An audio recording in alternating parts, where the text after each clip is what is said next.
Okay. So good evening, everyone. It is a pleasure to be here amongst you all in this virtual space.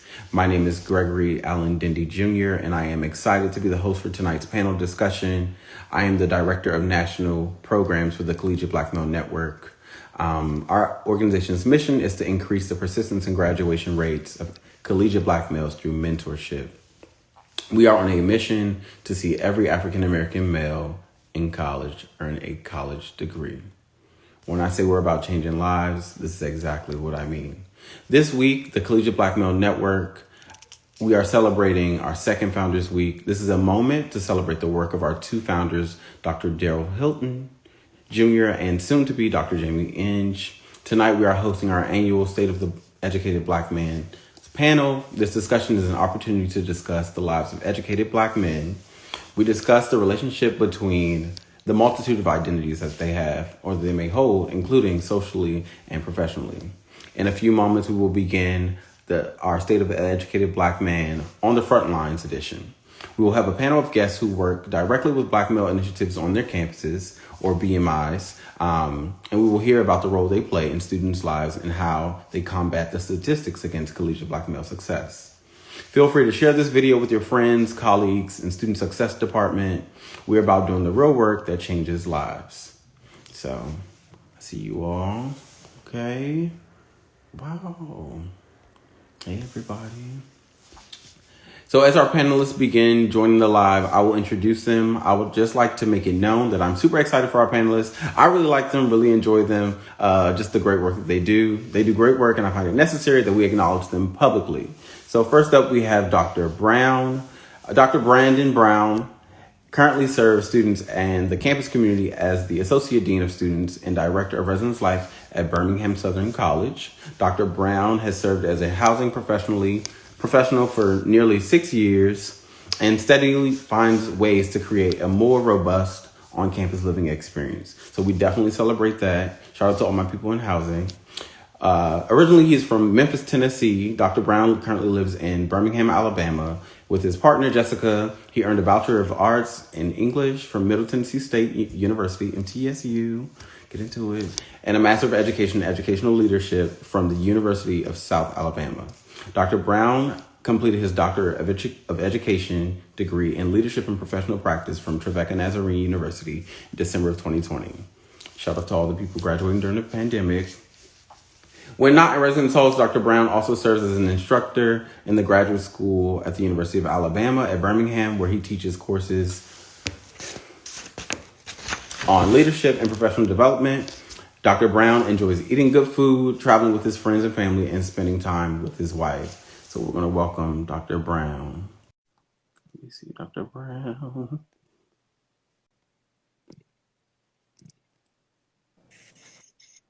Hey, Jameco. Okay, I'm going to go ahead and introduce Jameco. He's in the building. Shout out to you. Give me a moment. We also have here Mr. Jameco McKenzie, who is a Caribbean Student Affairs Administrator at North Carolina State, working specifically with Black male initiatives and co-teaches college-level courses on leadership and and specifically African American communities, cultural competence, and college student development in North Carolina State. He's been involved with youth leadership, advocacy, and student development since 2011. So he's been here for a while. So y'all know he knows what he's talking about, so we celebrate that. Jameco has worked at several universities across the East Coast in leadership roles, primarily in student housing, residence life, and diversity and multicultural affairs. He is also a member of Kappa Alpha Psi Fraternity Incorporated and enjoys working with young men of color in the community, helping them to discover their passion and their purpose. Jameco holds a bachelor's degree in mass communications and master's of education in higher education student affairs. Jameco is a Doctor of Education candidate at Gardner-Webb University studying organizational leadership. In addition, he completed a graduate certificate in counselor education at North Carolina State and is currently working on a graduate certificate in anti-racism and urban education at UNC Charlotte. He believes that equity, inclusion, and critical thinking are vital components of thriving community and strives to create those experiences in all of the work and spaces he engages in. So let's give it up for Jameco, y'all. Oh, this is Okay, GOAT. I love that. Give it up for him. We also will be having Mr. Foster.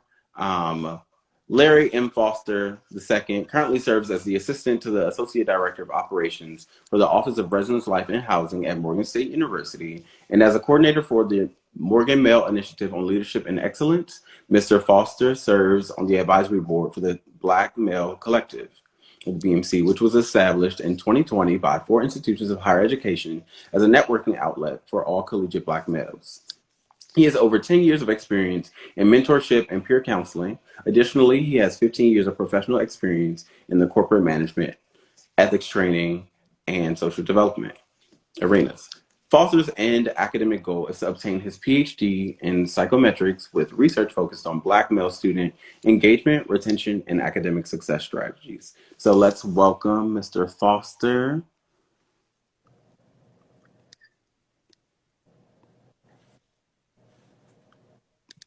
Y'all, I feel old, but I know I'm not. Here I am. Okay, y'all. Okay. I see everyone. Can y'all hear me fine? Yep. Great. Are y'all okay if I take off my jacket? Because it is after work hours and I can't. Okay. So I'm super excited to have this conversation with you all. It is going to be some great stuff going on. How are y'all feeling? I love a good check-in. So how y'all feeling today? Feeling blessed. Yes. Okay, bless. I'm feeling good. I'm feeling good. It's a Wednesday, one day closer to Friday, so I'm feeling good. Okay. We do love that. Love that.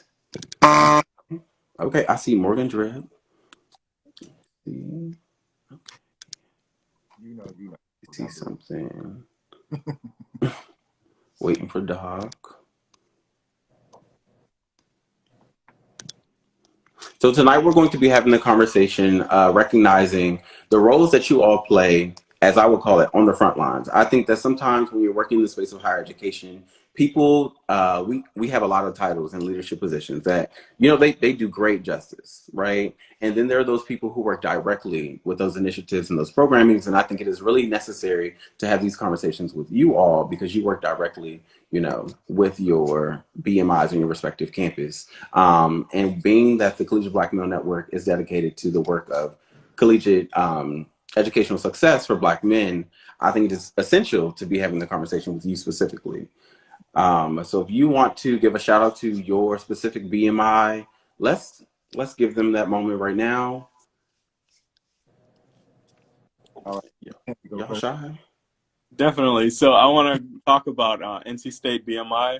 NC State Black Male Initiative started as the African American Male Initiative back in 2013, but it has morphed from 10 students to nearly 40 students on campus, providing space, helping develop, and creating leadership opportunities for students, for Black male students on campus at a predominantly white institution. Love that. Okay. So I want to shout out the Morgan Male Initiative on Leadership and Excellence, going into our 18th year of existence, where we lead together, learn together, and ultimately graduate together, with our theoretical anchors being integrated identity, learning, and social engagement. So shout out to the Morgan Mile.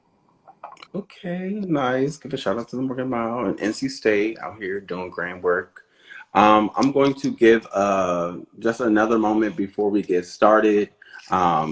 Again, for all of you all that are here in the live, be sure to share this because you never know who needs to hear this conversation. You never know what resources that someone else have that could potentially benefit you all while you're there on your respective campuses. And I think it's quite necessary because these gentlemen are doing the work. I think it'll be beneficial if anyone and everyone that needs to hear this conversation hears it. And it's happening here right now during the second Founders Week of the Collegiate Black Male Network. Yes, I love that. I see the McKenzies are popping in. I love that. I almost cried. This is good. This is great stuff. Okay, let's see. All right. So let's get started with our questions. If y'all are okay with it, everybody ready? So what have been some of the successes you have seen with your group since its initial founding? We can start with Mr. Foster, then Jameco. Some of the successes that the Mile has seen since its founding. I can say the success of the Morgan Mile model has flourished, namely being us going into 18 years of existence. Our model has been replicated at a number of other institutions, both historically black college and universities, as well as our predominantly white institutions, namely being William and Mary College in Williamsburg, Virginia, St. Joe's University in Philadelphia, and Fayetteville State. We were founded in 2004 by Dr. Jason D'Souza when he identified that there was no real support system for Black males aside from those within fraternal life or those who were in athletics. And I can say that we have made a mark on Morgan's campus and continue to make a mark. One of our, claims to fame, we are a nationally acclaimed organization. We were written about by the College Board in 2020 as one of the top 10 institutions thriving in the pandemic and the work that the Morgan Mile is doing. Another little personal anecdote of mine, I like to say that within the past academic school year, every elected male position on the campus of Morgan State University was held by a man of Morgan Mile, from the student regent, the student government president, the mister, the class kings. We're not just all talk, we're about action and making a change on our campus. I like that. Okay. Love it. Morgan Mile. NC State. Yeah, so at NC State, our Black Male Initiative has really been living our mission. We've been around nearly 10 years, and for for all of the students that have participated in our initiative, nearly 90+% of them have graduated or persisted through college. And being at a PWI, that is definitely an achievement and something to be great for. We create an atmosphere where Black male students can show up as their authentic selves, and really see the diversity of Black male students. Like there's no monolith of experiences. So like students are able to be authentic, and also through various activities like taking students on trips, and out of state. Students are able to learn more about Black culture and really be immersed in experiences that they wouldn't otherwise have. So those are some of the like successes of our initiative. And I think it really helps to open doors for students and help them develop in like educationally, culturally, and also socially and academically. I really like that. Thank you. Thank you guys for that. I really appreciate that. So I have a question. So beyond your actual initiative or the work or your program, what does support look like for Black men on your respective campus? You want to start, Mr. Foster? Or actually, Jimiko, you can start. Okay. Cool. So at NC State, we have great relationships with our what we call campus community centers. So we have four campus community centers that are the African American Cultural Center, the Multicultural Student Affairs, a Women's Center, and a GLBT Center.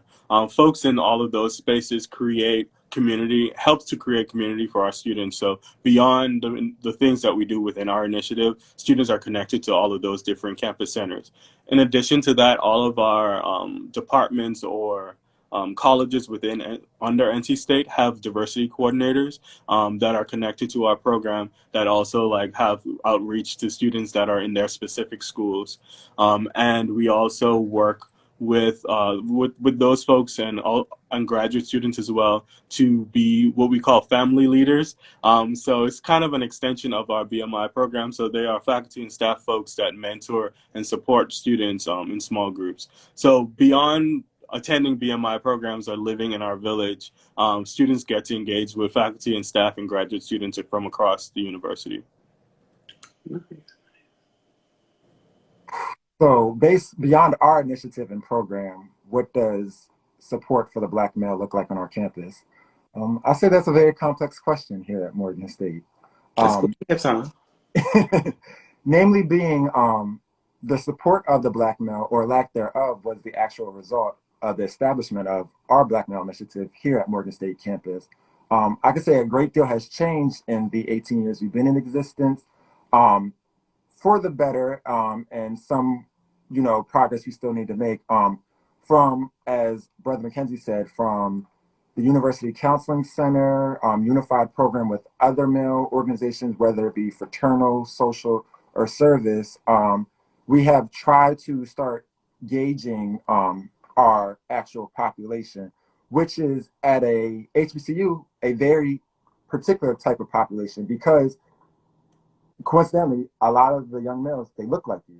And it's like, it may not be as hard to identify, whereas at a PWI at a HBCU, but you have to identify the walks of life where they're at. For some people coming to campus and some of our males, it's not just an education for them. It's a means of survival. It's their way of getting out the hood. It's their way of progressing and taking care of their family and stuff. And for others, it's, hey, I'm a legacy student. My mom went to Morgan. My dad went to Morgan. It's just, I'm here. So you can get the kid from the corner in the hood and you can get the kid from the suburbs. And how do we bring those identities together and, be effective in our need? I can say here, administratively, there's a number of faculty and staff that have safe spaces and open door policies where male students can come and discuss whatever obstacle or success in life they're at currently. Now, unfortunately, do many students know that these resources are available? Probably not. I could say we can improve the promotion of these resources and outlets for our male students. But overall, we made great strides, but I'll say we have great strides that we have to continue to make in order to successfully capture the males here on this campus.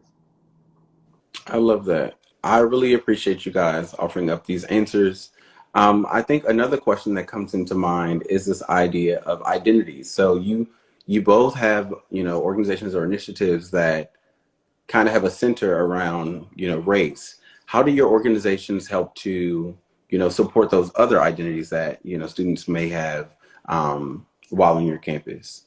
I kind of heard you speak about some of those, but I just want you to expound. So, like, what other identities might your students have, and how do you support them? President Kenzie, you want to go, or I'll take the lead on this question. At least particular for the Morgan Mile, we are trying to be more proactive in the collaboration efforts and the unity efforts with our international students, our students of LGBTQIA, all types of different resources. It's a learning curve because a lot of our inability to work effectively is our own ignorance. And when we sit down and have these conversations where we can see what's your need and which your obstacle here on campus and as a Black male and in your journey stuff, and how can we be of assistance?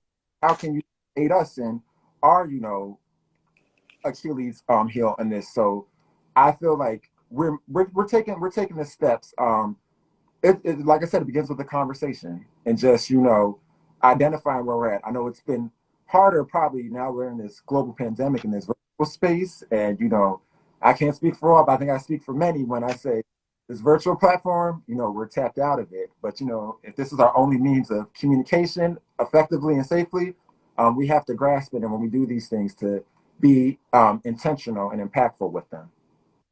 Yeah. Okay. I would say, to add on to that, like from the NC State perspective, we definitely know that like I talked about earlier, like students are not a monolith. They come with various identities and different parts of themselves that they're still exploring and figuring out. So we created a space where students can talk about those things. We have we we are intentional in like who we choose to be family leaders. So we have women identified people, we have queer folks that are family leaders. So like students have different people that they can connect to. If like I'm not the person that they want to share all of the things with. So creating space for that, and also through our programming, we try to create opportunities where we talk about other identities. We talk about like what does it mean to interact with women? What does it mean to interact with people from different identities, from different cultures, and also thinking about like masculinity, knowing that there's no one way to be masculine. So helping students understand that and like make meaning of that for themselves is something that we definitely do at NC State, and like we use that as a way to help them expand their understanding, but also create space to bring more people into the conversation. I love that. I just saw Dr. Brown and I'm going to add him to the panel. Thank you, Instagram, for this opportunity because I didn't realize this was a thing. I'm not gonna lie, this is my first night doing this, but I'm super duper excited just that again have y'all on this panel, just addressing the state of the educated Black man for you all who are on the front lines doing great work with your BMIs in your respective campus. Dr. Brown, we gave you a grand introduction, and you are here like no other. We're super duper excited. Just I do check-ins with everybody. So how are you feeling, Dr. Brown? I'm all right. I just got out the gym. I thought there was a 7 p.m. CST, so I apologize. Yeah, okay. I'm gonna blame it on me, but it's okay. Oh, You you made good. it in the number. I'm here, so I I appreciate love that. Love that. So, Dr. Brown, I have to give you just as much space as I gave the other guys, and so I just want to ask you, what has been some of your success for with your BMI on your respective campus? What have been some of the successes that you have witnessed? Yeah, well, we actually at Birmingham Southern just started our BMI, and so we're in the very early stages of putting it together and transforming that student experience for our Black males. At first, we had right now, currently, we have a Black Men's Union, which is basically a programming board putting together different events for our Black males on campus.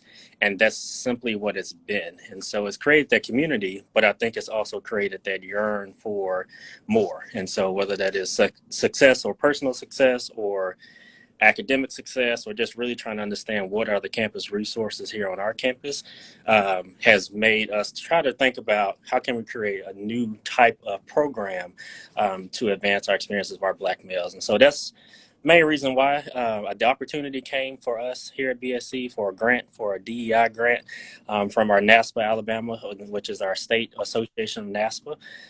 And so I put the call out there, or the information out there in association or collaboration with our DEI office here on campus. And so we got the grant, and now we have the opportunity to create this opportunity for our males. And so we're excited about it, but really trying to understand what the need is and identify the need and then give them that on this campus. And so we're excited over here. Okay, I love that. Y'all might be new to it, but I know that you're true to the work that'll come. So I'm greatly appreciative for that. The other question we kind of addressed was the idea of support on your respective campus. So beyond the initiative or program, what does support look like for Black men on your campus? I mean, me, honestly. Okay, and And sometimes only that. yeah, what now I want to say, I mean, we have other professionals on campus. And so we have a very small division at BSC. It's a small private institution. And so it's maybe 16, 17 professionals in our division, and it's one Black male, which is me. But across our campus, we have a couple faculty members, who are supportive.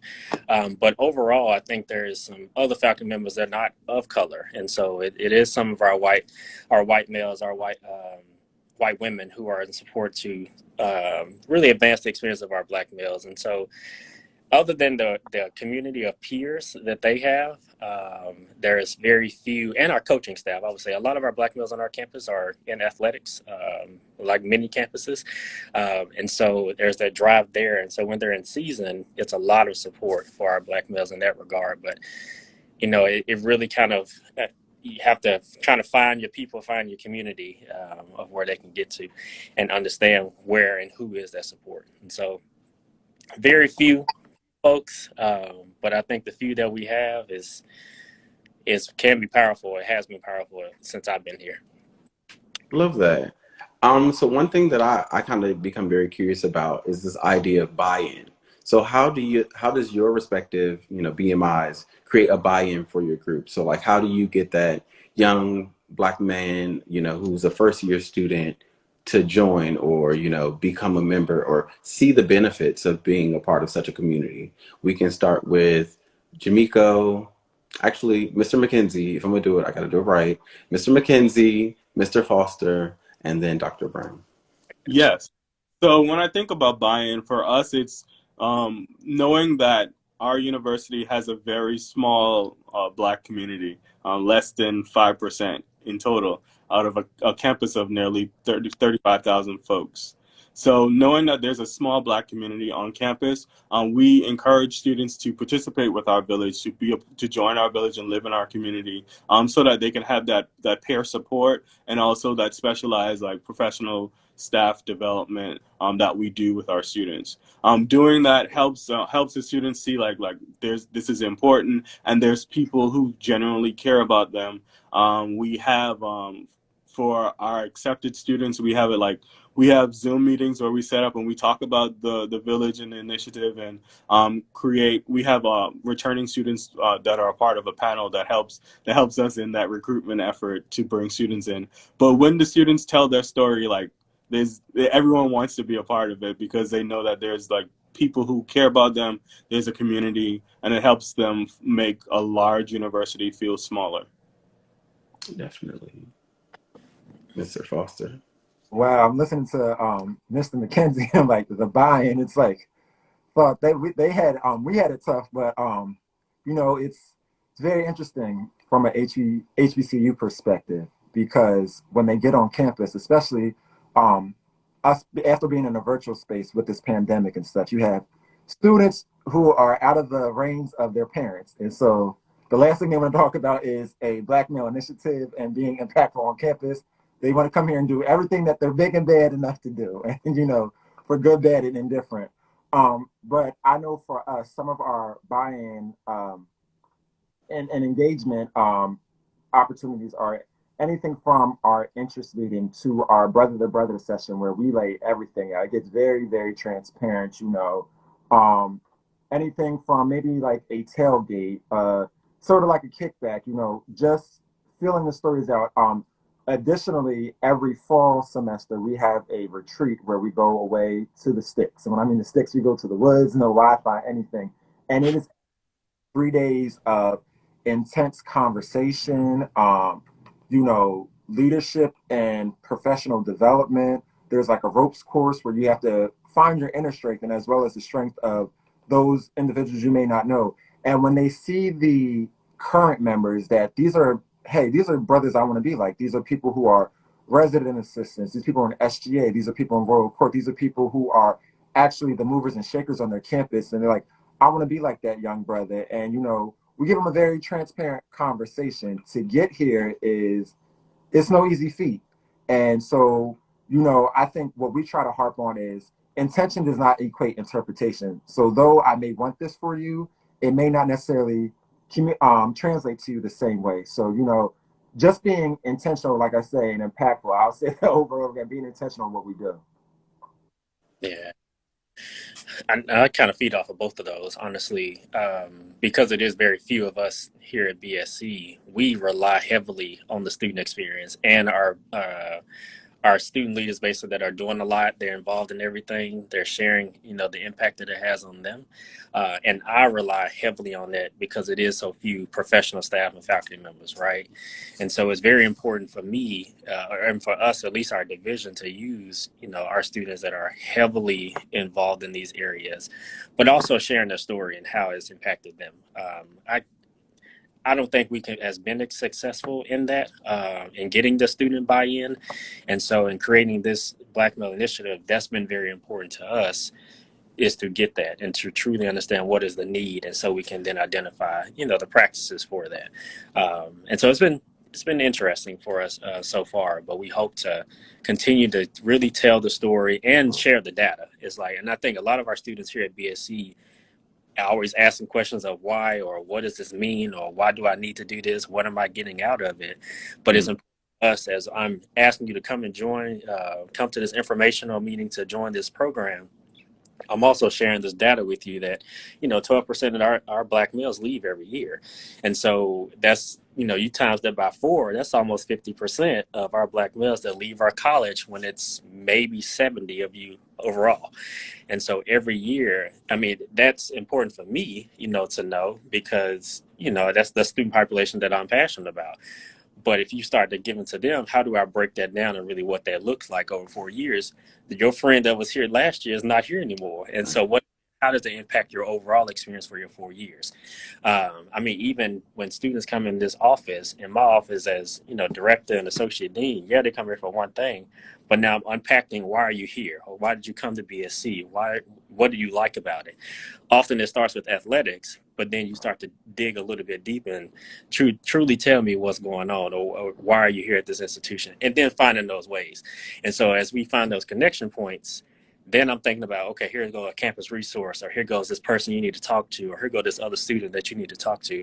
And so it's very important that we utilize, or I try my best to utilize this time where my door is shut with them to identify some different avenues or resources or whatever it is that can help you, And so even if you're a freshman or a senior, here goes something to help you to get across that stage in 4 years.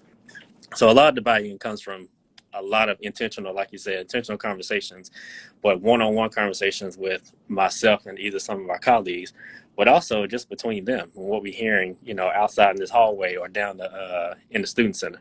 So it just depends. It depends on the day. Okay, well, I thank you all for that.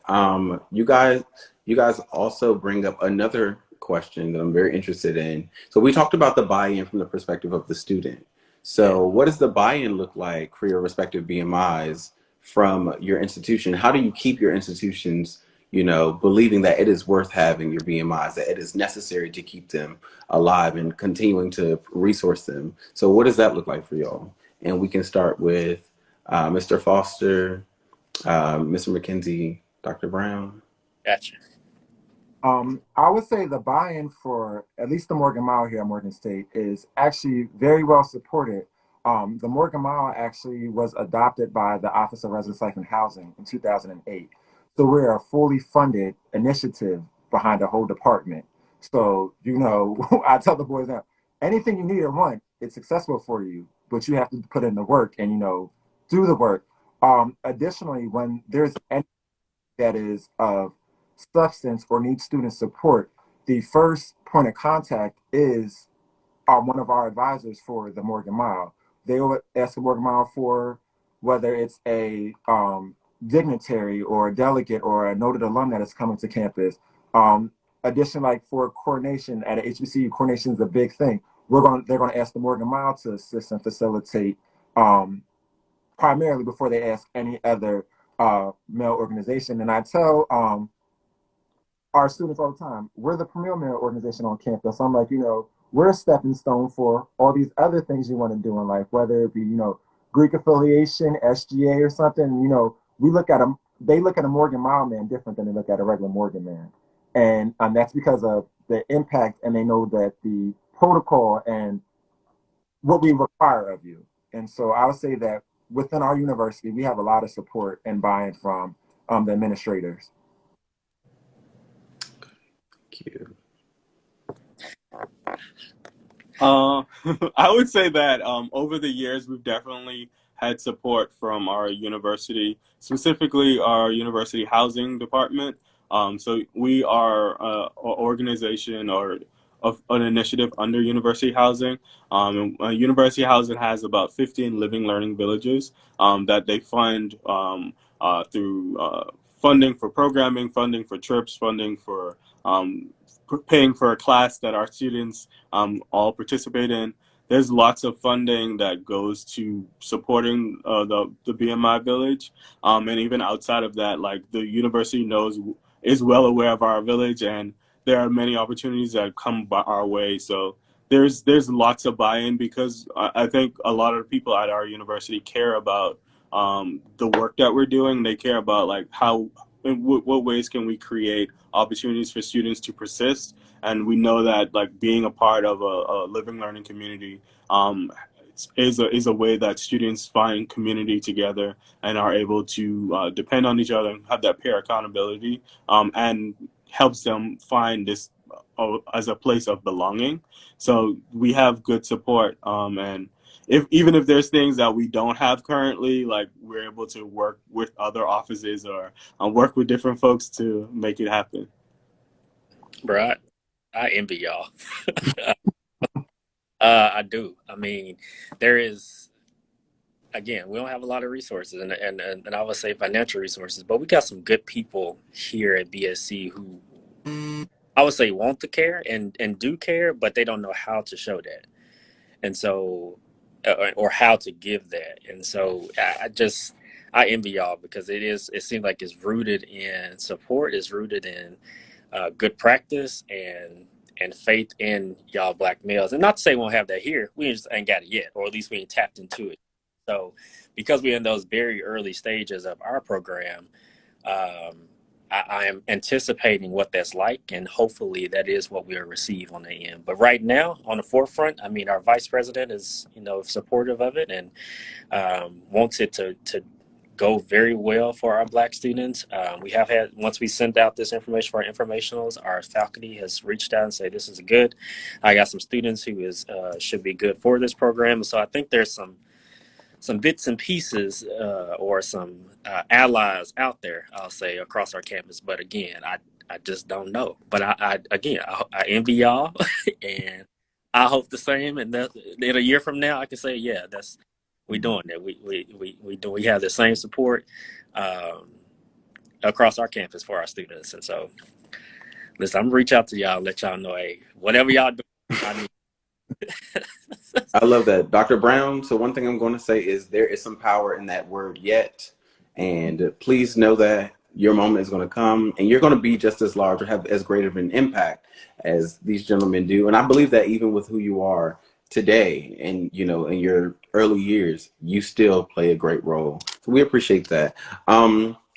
Again, y'all, we are here just celebrating doing our State of the Educated Black Man here for the Collegiate Black Male Network second Founders Week. So just want to make sure y'all tap in, share this conversation, because there's somebody in the Student Success Department on your campus that needs to hear this. There are some students who need to be aware that there are Black men who are encouraged and want to see them be successful. And this is not something you see every day. So this is just something we want to make sure we acknowledge publicly. Let's getting back to our questions. I would like to know, how does your BMI define success, or what do you guys consider to be success for your respective, BMI on your campus? Dr. Brown, we're going to start with you, Mr. McKenzie, and then Mr. Foster. Honestly, success for me is if we can lower our attrition rate of our black males. That's successful for me. Is one part of the success. The other success is really connecting and creating this community for black males to achieve academic success, more so than already are. And so I think it's already happening in a lot of ways. But I don't think we tell that story well, or we don't see it enough to tell the story. And so I think a real big part of that success to me is if my black males on this campus, if we can lower that 12%, I mean, even to 0 would be happy, but 1% every, or 2% every year, or at least semester to semester, I am happy about that, because something is keeping them here, whether that is community, whether that is brotherhood, whether that they are achieving academically. That's what success looks like to me, is that they are able to be themselves fully in who they are as a black male on a predominantly white campus, but they are also reaching these milestones to reach graduation. And so that's what it'll look like to me once this program is up and running. So when I think about success, I think about our BMI capitals. So the capitals are the things that we focus on in all of our programming and like the way that we structure what we do. And it's borrowed from the Tara J. Yoso's cultural wealth model. So when I think about success, it's aspirational, navigational, social, and cultural. So aspirational, we want to make sure that students understand what they want to do beyond college, helping them get to those career and maybe grad school or whatever they want to do beyond the college environment. Navigational, success for me is if our students know where to go to get things done on campus, who to talk to, what the process is, when are the deadlines for things, that's success. Social success is them creating that brotherhood, having community and feeling like they belong on this university. This is their university just as much as anyone else's. So if they feel like they're belonging, I think that's social success. And then cultural success. This is something for me is really important. I think we have to know who we are to move forward. So cultural success is students understanding black existence, black history, and really being advocates and allies for social justice. If students are able to, when they join the initiative, have a one worldview, but at the end of their 2, 3, 4 year experience in the initiative, have a broadened worldview and experience, and really be able to tell people about what is Black culture, and like talk about like things in our history beyond MLK. That's success for me. I echo the sentiments of both these gentlemen. You know, success plainly is I want to see y'all walk across the stage ultimately. Like that that's a given, but then it's also identifying that it's a marathon, it's not a sprint. You know, and as Dr. Brown said, actually engaging and building that sense of community and, you know, respect and confidentiality. I tell like our students here all the time, you know, I've done what you're going through, but like as Brother McKenzie said, your journey and your matriculation through this university is what you make it, and what you put in is what you're gonna get out of it. So I think a lot of times, us Black males, whatever, we lose like Dr. Brown said, that identity with them because they see the degrees, they see the suits, they see the ties and stuff, and it's like we haven't always been like this, you know. And don't let the tie and suit and stuff fool you. Like we have had our journeys and we have had our obstacles in obtaining our degrees, whether they're our undergrad, our, you know, our secondary degree, or even terminal degrees, and it's like we've been there, we walked this walk with you, and let me help you. Like I said, you're gonna make this journey your own, but let me give you a little word of advice. Like, you know, it'd be a whole lot easier if you do this, if you do that. And I'm like, and you have resources now that we didn't have even five, let alone 10 years ago. You know, Instagram and Snapchat and Twitter, all that wasn't really a thing. Like I tell them all the time, I was like, when we had Facebook, you had to have a college email to even sign up for a Facebook account. And like, you know, you don't think it's that far separated, but it is. So, like I said, success is ultimately coming here for the end goal. The Morgan Mile, like I said, our philosophy is learn together, lead together, and graduate together. You know, we're going to mix first. You can make your statement on campus by leading in various positions, but the end goal is graduate, you know, and that's what we want you to do. And then be impactful members of society upon your degree from Morgan. Okay. Thank y'all for that. Um, our next question says, according to the National Center for Education Statistics in 2019, African American male students at four-year post-secondary institutions graduating within 6 years have the lowest degree completion. So I'm gonna read that again. African American male students at four-year post-secondary institutions were graduating within 6 years have the lowest degree completion. What are your thoughts around the statistics, and what are you doing with your initiative to change this? And we can start with Mr. McKenzie, then Dr. Brown, then Mr. Foster. Yep, I think this question really emboldens why Black male initiatives and programs like them are super important. It creates an opportunity for us to bridge that gap and help students get to graduation. Something that we do specifically at our campus, and that I think helps with this, is that we really focus on community.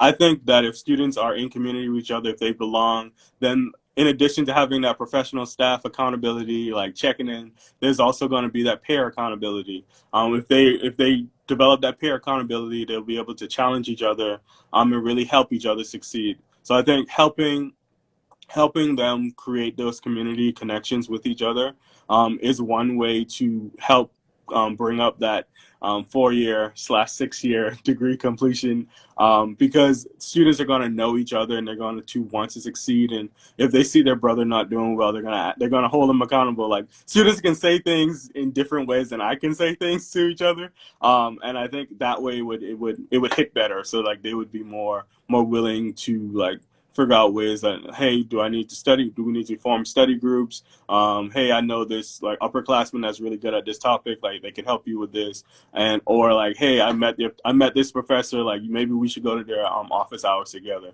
There's so many ways that like students can be successful, but I think creating a family atmosphere helps students see each other and help each other pull each other up.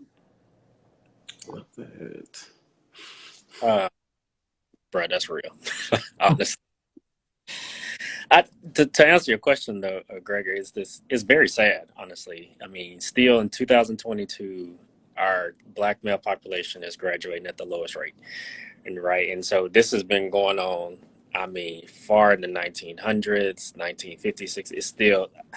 it's still a problem, right? And so my first thought of it is it's sad and it's frustrating that we still are dealing with systemic and systematic barriers, personal barriers, or even, I mean, academic barriers for this same population, and we're still dealing with it. And so I think it's going to continue to be a problem because we are not addressing it in the way everybody is not addressing it.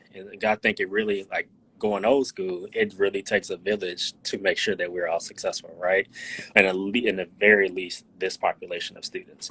And so you don't have to be Black, you don't have to be a male to make sure that this student population is successful. And because it has been a problem for so many years, we got to do more. You know, it can't just be us around this table. It can't be just Black men pouring into Black males on our campuses. It has to take some institutional changes. It has to take some systemic and systematic changes to alleviate and mitigate the barriers that are out there for our Black males. And it's just real sad, to answer your question. But I will say it's also revelatory that it is still an issue because it drives us to do more on our campuses. It drives us like it's a passion. Like my job is student conduct, residence life, but then this has to be a part of my position, and so it makes me want to do more, to give more, to make sure that if I have all these degrees on my wall, I want to make sure that my students can get one, right? If it ain't a BSc, I would hate that, but I need you to get it from somewhere if you want that, and I can say that. And so, if school is not your thing, you find that out after your first year, but you want to go be a contractor, or you want to go and do some nonprofit stuff, that's you. But how can I get you there based off this once experience that you're with me? And so I just think it's going to take everybody in order to make this shift. To make sure that everybody understands that it's very important for our Black males to reach success like we have. We're going through the struggles, and like you said earlier, we've been through a lot. We've been through, and the understanding of what it means to be on campus and not understand and not know who to connect with and don't know the resources, right? But we made it through. And so, yes, that's my experience, but that can be the experience of my colleagues as well. And so how can you make sure that we're creating those avenues? And so, again, it's very sad and frustrating that it's still an issue. But on the other side of that, it gives us some more passion to do the work, but also drive our colleagues. I mean, whether you're old or young, we all got work to do and make sure this population is successful. I think Dr. Brown said everything, but to expand upon what he said, like when you first hear it, it's a gut punch. It's disheartening. Like is this like really, really what it is? And I can say from the HBCU perspective, sometimes we obtain a limited scope because it's like, hey, I just seen 250 Black males walk across the stage and get a degree. So what you talking about? Black males ain't graduating, doing the work. And it was like, have I really put myself in the shoes of my brothers at PWIs and stuff? My 250 compared to their 15 that are walking across the stage. And it's like, as Dr. Brown said, it takes a village.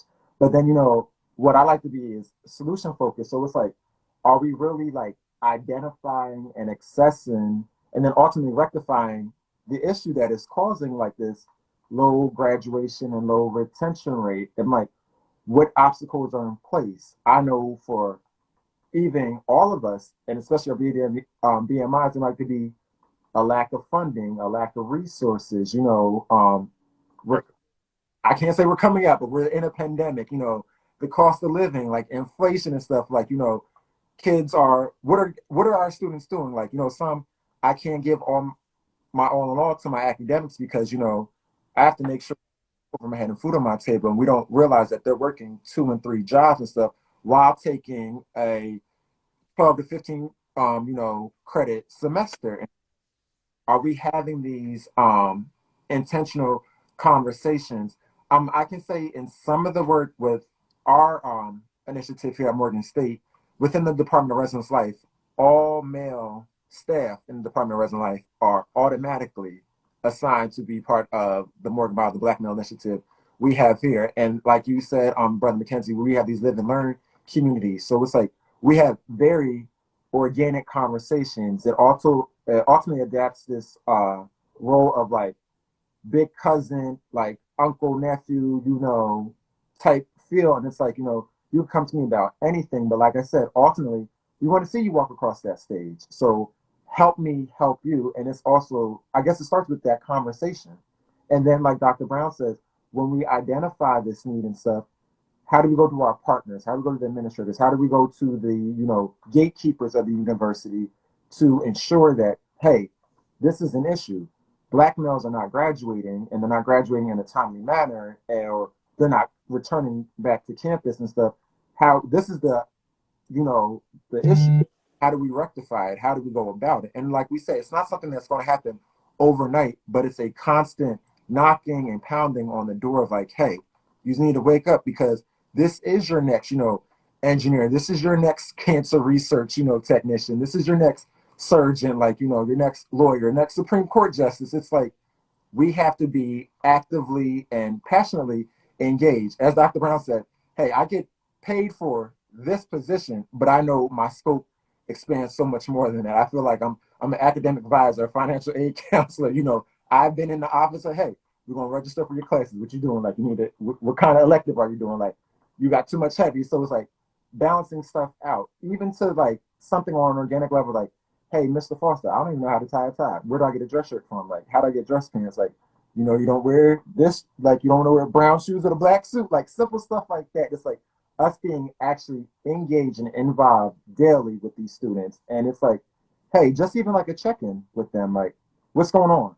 Because a lot of times we get so enamored in our professional careers and trying to service the BMI, like, we don't like, how are you doing? How are you really doing? Like, don't get me, I'm okay. Like, no, what's going on? How are your grades? And I know for some of the methods we have taken is like, we check GPAs for our BMI males. And if your GPA is not looking right, we're gonna have a conversation. Might not be a conversation that you like, but hey, if I have to pull back some of the responsibilities that I gave you, in order for you to effectively, graduate, that's what we have to do. But like I tell them all the time, your degree is gonna say Morgan State University. It's not gonna say, the Morgan Mile on your degree and stuff. It's not gonna say organization, this social fellowship, it's going to say Morgan State University, but you have to put in the work to obtain that degree. So I feel like brother Dr. Brown said and brother McKenzie, it's a collective effort on all of our accounts. I love that. So I don't know if y'all see me, but I'm kind of taking notes over here. And so what I've gathered is we need to have a sense of acknowledgement from Dr. Brown. We need to create this idea of community, reinvent this idea of community with Brother McKenzie, and get some true engagement going on for the success of our students. And as the students say today, they understood the assignment. Y'all would have aced the test, ACE, see what I did there? And I really appreciate the work that y'all are doing. So I'm not going to lie, with the work that y'all do and the work of the Collegiate Black Male Network, which I expect to see on y'all campuses in some way, shape, or fashion, coming soon, y'all. Or probably sooner than we think. I'm excited to see the work that y'all will continue to build towards the success. So we're moving towards our final question, which basically asks, what do you see as the future of Black male student development or leadership on your campus? And we're going to start with Dr. Brown, Mr. Foster, and Mr. McKenzie. That's a really a good question. The first thing that comes to mind is brotherhood. I would say. I know we focus in on that and we harp on that, but that is so much that can come from that connection between peer and peer, and that community, that sense of belonging, and then them allowing or really feeding off each other to create some of this self-efficacy, right? And so creating all of these different opportunities and strategies for them to create the tools to be successful, whether that's personally or academically or hopefully one day professionally. And so I think that leadership development is them holding each other accountable to be better and to be, stronger men, whether you're a sophomore, whether you're a senior, or you're about to graduate. And I think on our campus, hopefully when we get fully into this program over the next few years, we'll will really begin to see we do have some strong leaders already. And so, but through this program or just through conversations in general, they are even, now that we're sharing the story. It's like we already had this, this was just the tool or the avenue or the gate, basically, or the gateway for them to show and to share, their experiences. And so I really think at the first part of my mind when I'm thinking the future of Black male student development is, and these folks are connected. There's a small piece of competition between Black males. It's like, all right, I'm gonna do this a little bit better than him, or, but we have to truly understand, or that it's very important for us to continue to lift each other. And so if I can get that, or make sure, I'll say, that camaraderie or that connection, that community is among our Black males, we can do a lot together.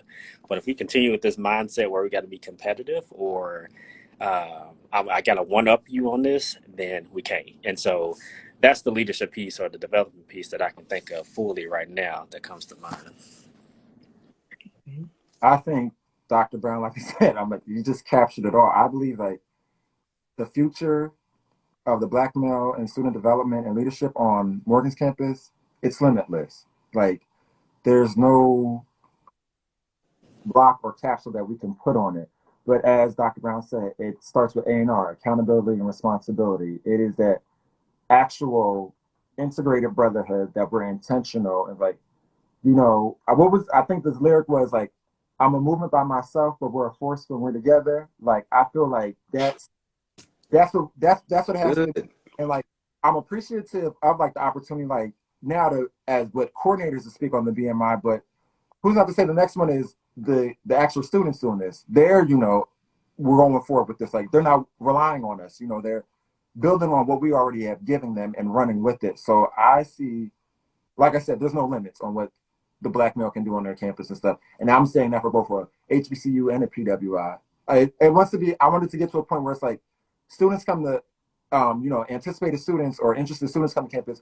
I'm not here because of your athletic facilities. I'm not here because of your dining hall. I'm not here because the beauty of your campus buildings and, the history and all that. Like, I seen some young brothers who was out there doing the thing, and I'm trying to be like them. Like, get me like that. And I feel like that it's gonna be amazing when it happens.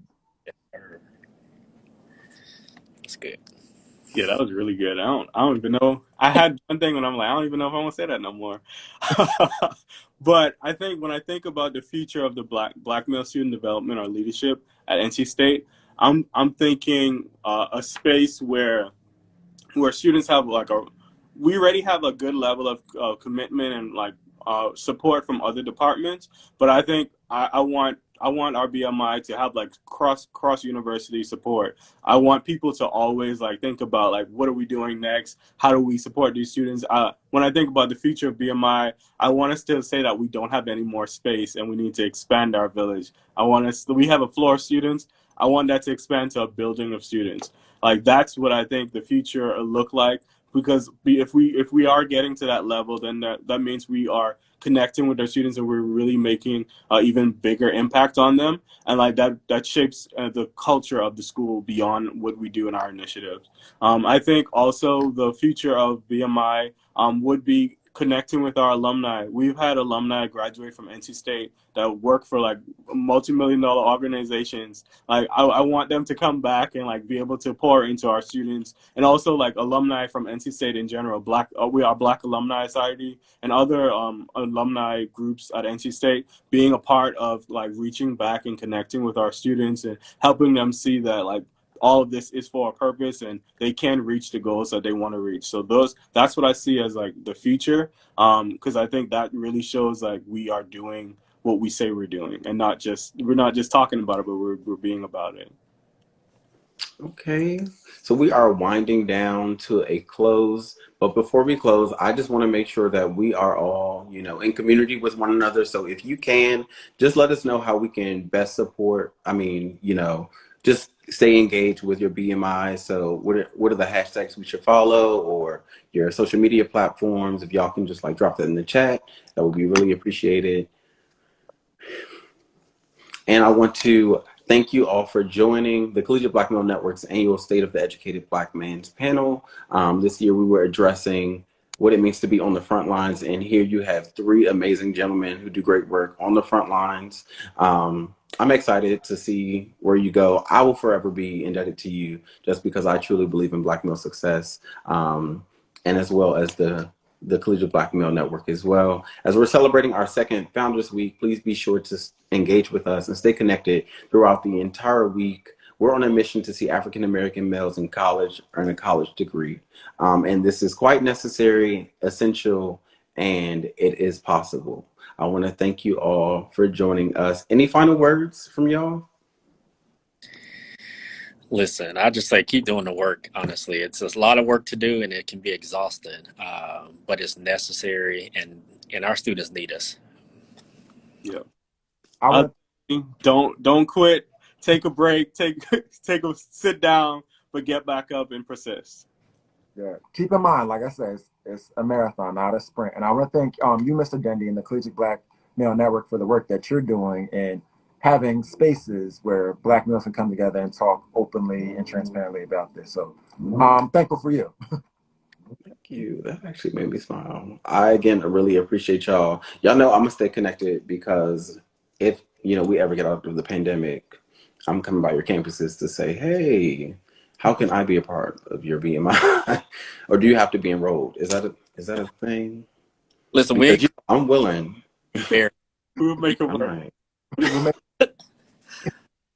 I am really grateful again for you all, and grateful to everyone who listened in, joined in, asked questions, or participated. It has been such a pleasure. I'm super excited again to see the work that we do, and I want to again tell y'all to remain engaged and keep following the Collegiate Black Male Network and our BMIs that were represented tonight. This has been great. This is Mr. Dendy signing off. I really appreciate y'all. Good night.